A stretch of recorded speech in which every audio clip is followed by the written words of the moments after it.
आज का अपना नया चैप्टर रहेगा, चैप्टर नंबर 10, ठीक है, जिसका नाम है vital sign and laboratory references intervals. ठीक है, तो सबसे पहले अपन वाइटल साइंस के बारे में डिस्कस करेंगे। ठीक है, चलिए वाइटल साइन जो है generally temperature, pulse, respiration, blood pressure, oxygen saturation, ठीक है, यानी कि पल्स ऑक्सीमेट्री के द्वारा अपन क्या करते हैं, SpO2 चेक करते हैं, एंड पेन असेसमेंट, ये जो है वो जनरली अपन वाइटल साइन जो है वो असेस करते हैं। तो ये अपने को ध्यान में रखना है। ठीक है, देन अपन बात करें, आगे चलते हैं, अपन जो इंपॉर्टेंट चीजें हैं वही अपन डिस्कस करेंगे, जो एक्स्ट्रा पोर्शन है उसको अपन क्या कर देंगे, कट डाउन करते रहेंगे। सबसे पहले अपन आज डिस्कस करेंगे टेम्परेचर। ठीक है, ये जो पीडीएफ है ये मैं आपको बता देता हूं, 9th एडिशन जो एनक्लेक्स का है उसकी पीडीएफ है, और पेज नंबर है पेज नंबर भी आपको बता देता हूं, 116 नंबर पेज है। ठीक है, पेज नंबर 116, ये ध्यान में रखना। जिसके पास पीडीएफ नहीं है वो मुझे कांटेक्ट कर सकते हो आप लोग। तो टेम्परेचर आज अपन डिस्कस करेंगे। टेम्परेचर तो जनरली जो नॉर्मल ह्यूमन बॉडी का टेम्परेचर होता है वो होता है 97.0 फ़ारेनहाइट, यानी कि 36.1 सेल्सियस से लेकर के 99, ठीक है, फ़ारेनहाइट, या फिर 37.2 डिग्री सेल्सियस, ये नॉर्मल ह्यूमन बॉडी का टेम्परेचर रहता है। ठीक है, फ़ारेनहाइट में भी अपन ने बात कर ली, ये रही फ़ारेनहाइट में, ठीक है, ये रही फ़ारेनहाइट में, ये दोनों क्या वैल्यू है फ़ारेनहाइट में, एंड ये वैल्यू जो है ये सेल्सियस में। ये दोनों ही अपने को ध्यान में रखना है, अलग अलग तरीकों से एग्जामिनेशन में पूछा जा सकता है। जब अपन बात करें फीवर, अपन कंसीडर किसको, ये तो नॉर्मल बॉडी टेम्परेचर की बात कर ली अपन ने, फीवर किसको बोलेंगे, fever if the temperature is eight above 100.4 degree Fahrenheit या फिर 38 डिग्री सेल्सियस से यदि टेम्परेचर अबव हो जाए तो उस कंडीशन को अपन क्या बोल देंगे, फीवर बोल देंगे। ठीक है, देन अपन चलते हैं आगे। This one is the most important point. यहां पर क्या लिखा है कि रेक्टल टेम्परेचर, 3 प्रकार से टेम्परेचर जो है वो अपन आइडेंटिफाई करते हैं, ओरल टेम्परेचर, ठीक है, दूसरा एक्सिलरी, और तीसरा रेक्टल टेम्परेचर। ये 3 प्रकार से अपन क्या करते हैं, टेम्परेचर को असेस करते हैं। तीनों के तीनों जो टाइप्स हैं वो इंपॉर्टेंट है, अलग अलग कंडीशंस पे जो है वो अपने को मॉनिटर करने होते हैं। ठीक है, तो सबसे पहले अपन बात कर रहे हैं ये वाला इंपॉर्टेंट पॉइंट। इस पॉइंट में क्या लिखा है कि ये रहा कि rectal temperature are usually 1 degree Fahrenheit या फिर 0.5 degree Celsius higher, and tympanic and axillary temperature about 1 degree Fahrenheit या फिर 0.5 degree Celsius lower than the normal oral temperature. यानी कि जो रेक्टल टेम्परेचर होता है वो ओरल टेम्परेचर से 1 डिग्री फ़ारेनहाइट या फिर 0.5 डिग्री सेल्सियस क्या होता है, ज्यादा होता है रेक्टल टेम्परेचर। ठीक है, और वहीं अपन टिम्पेनिक या फिर एक्सिलरी टेम्परेचर की बात करें तो टिम्पेनिक या फिर एक्सिलरी टेम्परेचर की बजाय जो ओरल टेम्परेचर होता है वो क्या होता है, 1 डिग्री फ़ारेनहाइट या फिर 0.5 डिग्री सेल्सियस ज्यादा होता है। मैं आपको वापस समझा देता हूं कि रेक्टल टेम्परेचर, 3 टेम्परेचर होते हैं, रेक्टल, दूसरा ओरल, और तीसरा टिम्पेनिक या फिर एक्सिलरी टेम्परेचर। ये 3 टेम्परेचर होते हैं। ठीक है, 3 क्या होते हैं, टेम्परेचर होते हैं। ठीक है, अब देखिए टिम्पेनिक, मैं यहां पे लिख देता हूं, आपको दिखाई नहीं देगा शायद, आपको शायद यहां पर दिखाई नहीं देगा। 3 टेम्परेचर होते हैं,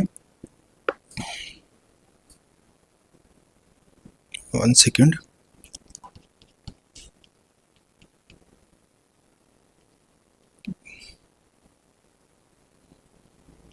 यस, जो फर्स्ट टेम्परेचर होता है उसको अपन बोलते हैं रेक्टल टेम्परेचर। ठीक है, second one is oral temperature and tympanic या एक्सिलरी टेम्परेचर। ठीक है, तो टिम्पेनिक या जो एक्सिलरी टेम्परेचर होता है उस टेम्परेचर से 1 डिग्री फ़ारेनहाइट या फिर 0.5 डिग्री, 1 डिग्री फ़ारेनहाइट या फिर 0.5 डिग्री सेल्सियस तो ज्यादा होता है ओरल टेम्परेचर। ठीक है, और ओरल टेम्परेचर से 1 डिग्री फ़ारेनहाइट या फिर 0.5 डिग्री सेल्सियस ज्यादा होता है रेक्टल टेम्परेचर। ठीक है, तो ये सीक्वेंस ध्यान में रखना है। टिम्पेनिक या एक्सिलरी जो टेम्परेचर है उससे ज्यादा कौन होता है, ओरल टेम्परेचर होता है, और ओरल टेम्परेचर से ज्यादा होता है रेक्टल टेम्परेचर, यानी कि रेक्टल टेम्परेचर जो है वो सबसे ज्यादा मेजर किया जाता है। ठीक है, ये अपने को इस पॉइंट में लिखा हुआ है, ये ध्यान में रखना है। आगे चलिए अपन, चलिए नेक्स्ट, ये जो एक फॉर्मूला दे रखा है टेम्परेचर कन्वर्जन का, ये रहा फॉर्मूला। ये फॉर्मूला सिंपल सा है, इसमें समझाने लायक कुछ है नहीं। यदि अपने को फ़ारेनहाइट को सेल्सियस में कन्वर्ट करना है तो ये फॉर्मूला अपन क्या करेंगे, अप्लाई करेंगे। ठीक है, एग्जाम्पल भी यहाँ पर दे रखा है, इजीली अपन इसको पढ़ लेंगे, कोई दिक्कत नहीं है। दूसरा अपने को, यदि अपने को सेल्सियस को फ़ारेनहाइट में कन्वर्ट करना है, सेल्सियस को फ़ारेनहाइट में कन्वर्ट करना है, तो अपने को ये फॉर्मूला दे रखा है, ये रहा फॉर्मूला। इस फॉर्मूला के अनुसार ये अपने को एग्जांपल दे रखा है, इसको अपन कन्वर्ट करेंगे तो फ़ारेनहाइट को अपन, सेल्सियस को अपन फ़ारेनहाइट में कन्वर्ट कर सकते हैं। यानी फ़ारेनहाइट अपने को दिया हुआ है, सेल्सियस पूछ लिया तो अपन सेल्सियस निकाल लेंगे फ़ारेनहाइट से। यदि सेल्सियस दे रखा है, फ़ारेनहाइट अपने को पूछ लिया तो अपन सेल्सियस से फ़ारेनहाइट निकाल लेंगे। ठीक है, तो इस प्रकार से ये क्या करेंगे, ये फॉर्मूला अपने को ध्यान में रखना है। अब अपन आगे चलते हैं, next one is nursing consideration. Nursing consideration, कुछ एक इंपॉर्टेंट पॉइंट्स अपने को एज ए नर्सिंग ऑफिसर जब भी अपन पेशेंट के टेम्परेचर ले रहे होते हैं तो अपने को ध्यान में रखना होता है। एक तो डे ऑफ टेम्परेचर, यानी कि जनरली क्या होता है कि बॉडी का जो टेम्परेचर है वो आफ्टरनून और इवनिंग के दौरान क्या होता है, पीक होता है। मॉर्निंग में टेम्परेचर कम होता है, नेचुरली बॉडी का टेम्परेचर मॉर्निंग में कम होता है, आफ्टरनून और इवनिंग में ज्यादा होता है, क्योंकि बॉडी का जो मेटाबॉलिज्म है वो आफ्टरनून और दोपहर और इवनिंग में क्या हो जाता है, बढ़ जाता है। तो इसलिए 1 से 2 डिग्री का जो है वो डिफरेंस अपने को आ सकता है, तो ये अपने को ध्यान में रखना है। दूसरा पॉइंट अपने को ध्यान में रखना है, एक तो हो गया day of time of day हो गया। ठीक है, दिन के अलग अलग टाइम में अगर अपन टेम्परेचर लेंगे तो अलग अलग वो वेरी कर सकता है। दूसरा अपन बात करेंगे एनवायरमेंटल टेम्परेचर। एनवायरमेंट का यदि टेम्परेचर ज्यादा है तो ह्यूमन बीइंग, जैसे मान लीजिए धूप में मैं गया, आधे घंटे धूप में चल रहा हूँ, तो अब जल्दी से आऊंगा रूम के अंदर तो मेरा टेम्परेचर मेजर करेंगे तो अपन अपना टेम्परेचर जो है वो ज्यादा मिलेगा। ठीक है, तो ये वेदर का इफेक्ट पड़ता है। वहीं अपन मान लीजिए कोल्ड एनवायरमेंट में है तो कोल्ड एनवायरमेंट से अपन सीधा रूम में आएंगे और टेम्परेचर देखेंगे तो टेम्परेचर जो वो कम मिलेगा। तो एनवायरमेंटल टेम्परेचर इफेक्ट करता है। इंडिविजुअल का जो एज है, ठीक है, मान लीजिए जो अडल्टहुड है, ठीक है, या फिर टीनेज है, तो उस कंडीशन में मेटाबॉलिज्म हाई होगा तो बॉडी का टेम्परेचर इंक्रीज मिलेगा। वहीं अपन ओल्ड एज या फिर बच्चों का टेम्परेचर देखें तो अपने को लो मिलेगा। नेक्स्ट अपन बात करें फिजिकल एक्सरसाइज वगैरह है, ये भी इफेक्ट करती है टेम्परेचर को। मेंस्ट्रुएशन साइकिल के दौरान क्या होता है, 1 डिग्री फ़ारेनहाइट टेम्परेचर जो है वो बढ़ जाता है, ये भी ध्यान में रखना है। प्रेगनेंसी के दौरान भी क्या होता है, बॉडी का जो टेम्परेचर है वो कंसिस्टेंट नहीं रहता, हायर रहता है। स्मॉल जो मेटाबॉलिक रेट है वो बढ़ जाती है, इस वजह से टेम्परेचर हाई होता है। स्ट्रेस की कंडीशन में भी टेम्परेचर हाई मिलेगा। कोई इलनेस है, मान लीजिए हाइपोथायराइडिज्म है तो उस कंडीशन में बॉडी का टेम्परेचर जो है वो अप डाउन मिलेगा। तो इलनेस भी क्या करती है, टेम्परेचर को इफेक्ट करती है। तो ये सब पॉइंट अपने को जब अपन पेशेंट का टेम्परेचर ले रहे हो तो अपने को ध्यान में थोड़ा सा रखना है। देन अपन आगे चलते हैं मेथड ऑफ मेजरमेंट। तो सबसे पहले अपन बात करेंगे ओरल टेम्परेचर की। तो ओरल टेम्परेचर जो है वो किस प्रकार से क्या किया जाता है, मेजर किया जाता है। ठीक है, if the client has recently consumed hot या कोल्ड फूड या liquid, has smoked chewing gum, ठीक है, यानी इंडिविजुअल जो ये हॉट या कोल्ड अगर खाना खा रहा है, फ्लूइड ले रहा है, यदि स्मोक कर रहा है, चाय पी रखा है, तो अपने को कम से कम 15 से 30 मिनट तक क्या करना है, उसको होल्ड करना है, टेम्परेचर नहीं लेना ओरली, क्योंकि ये टेम्परेचर अल्टर्ड आएगा उस कंडीशन में।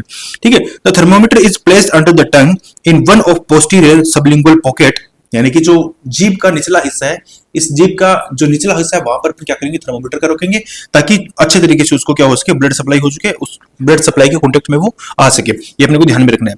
The client to keep tongue down and the lip close and not bite down the thermometer. Tongue जो है उसको नीचे रखना है, उसको बोल देना है कि ये जो थर्मोमीटर है टंग के नीचे रख ले। ठीक है, और जो जीभ है उसको क्या करना है, अपने को नीचे रखना है, यानी कि इस थर्मोमीटर को प्रॉपर्ली कवर अप करके रखना है, और जो बाइटिंग है वो नहीं करनी है। ठीक है, इसको तोड़ना नहीं है, खाना नहीं है, ये इसको पेशेंट को सजेस्ट करना है। ये तो हो गया ओरल टेम्परेचर। देन अपन बात करते हैं रेक्टल टेम्परेचर। तो क्लाइंट्स को जो है वो इंपॉर्टेंट यहाँ पर क्या है, जब भी रेक्टल टेम्परेचर लेंगे तो लेफ्ट साइड लेटर पोजीशन देंगे अपने को। पेशेंट को क्या करना है, लेफ्ट साइड लेटर या सिम्स पोजीशन भी अपन दे सकते हैं। ठीक है, थर्मोमीटर इज लुब्रिकेटेड, थर्मोमीटर को क्या करना है, लुब्रिकेटेड करना है एंड इंसर्ट करना है रेक्टम के अंदर। ठीक है, अब इंसर्ट कितना करना है ये इंपॉर्टेंट है, ध्यान में रखना है अपने को। इंसर्ट कितना करना है, इंसर्ट करना है 1.5 इंच या फिर 3.8 सेंटीमीटर। ठीक है, एंड ध्यान में रखना है नो मोर देन 0.5 इंच या 1.25 सेंटीमीटर इन चाइल्ड। ठीक है, अडल्ट में तो क्या करना है अपने को 1.5 इंच जो है अपन क्या कर सकते हैं, इंसर्ट कर सकते हैं अडल्ट के अंदर।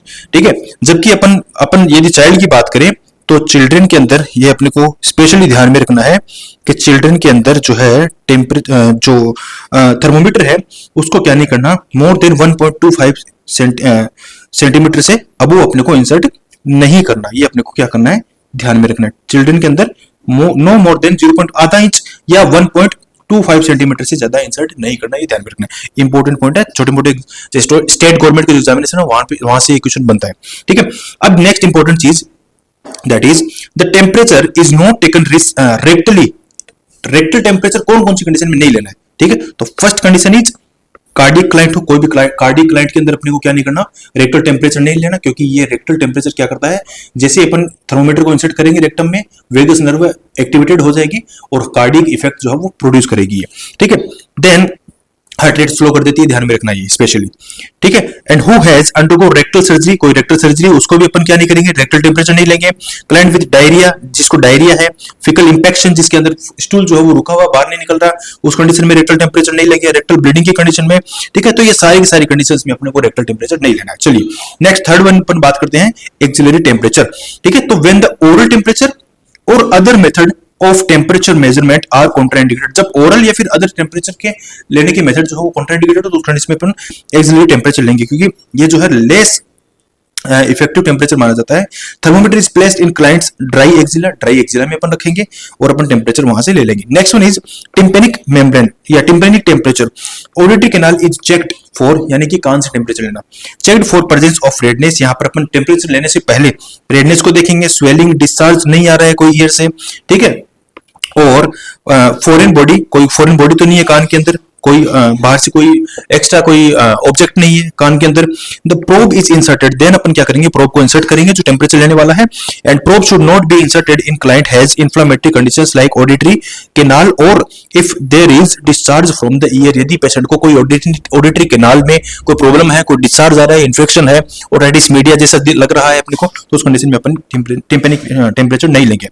Then the reading may be affected by an ear infection or excessive wax blocking the ear canal, यदि वैक्स ज्यादा है कान में, ठीक है, कचरा ज्यादा है या फिर जो इन्फेक्शन है उस कंडीशन में रीडिंग जो है वो अल्टर्ड आ सकती है।